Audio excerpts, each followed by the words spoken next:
Slav defense, modern, quiet, Schallopp defense, 5.nc3e66.nh4.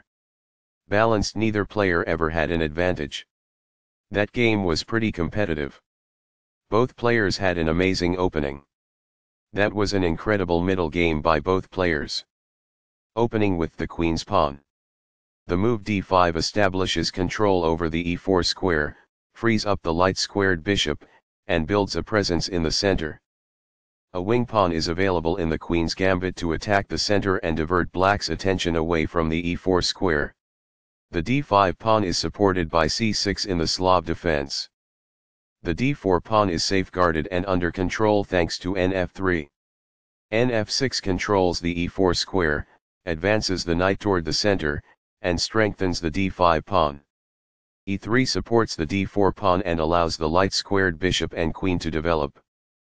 bf5 develops the bishop to an active diagonal where it controls the center and queenside squares. The pawn on d5 is attacked, the knight advances toward the center, and the e4 square is under nc3's control. e6 allows the dark-squared bishop to develop, and supports the bishop on f5 and the pawn on d5. nh4 attacks the bishop on f5 and allows the queen to develop on the king side. By growing a bishop from its initial square, this activates it. This develops a knight from its starting square, activating it. Castling gets the king to a safer square, out of the center of the board, while also developing a rook. Castling kingside tends to be safer because the king is further from the center. By doing this, a bishop moves out of its beginning square and into the action. Castling develops a rook, while also moving the king to safety. Castling to the same side of the board as the opponent tends to lead to less sharp positions as compared with opposite side castling. This forces doubled pawns in front of the opponent's king, decreasing its safety and harming the pawn structure. Recaptures. It is the last book move. By doing this, a queen moves off of its beginning square and into the action. It is quite good. This exchange is fair. It is ideal. Backs off. It is ideal. There were worse maneuvers, but there were also much better ones. It is incorrect. This misses a chance to pose a pawn-winning threat. It is incorrect. Backs off. That's good. Perfectly on point. It is ideal. By moving a rook from its starting square, this activates it. It is quite good. This fails to take use of the chance to improve a bishop's square and broaden its range. It is incorrect.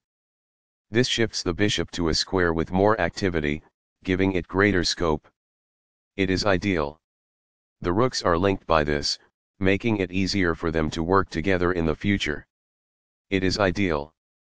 This provides an equal exchange of parts. It is ideal. By posing a threat to a knight and compelling it to flee, this wins a tempo. That's good. It is a fair deal after all captures. It is ideal. Recaptures. This threatens to kick a knight. It is excellent. Now that the rooks can see one another, they can defend one another. That's good. While not a mistake, that is also not the wisest course of action. That's good. This misses a chance to concentrate a knight so that it can dominate more squares. It is incorrect. This is not the best approach. It is incorrect. This exchange is fair. It is ideal. This keeps the material balance in check with good commerce. It is quite good. This exchange is fair. It is ideal. After all captures, this is an equal trade. It is best. Balanced, neither player ever had an advantage.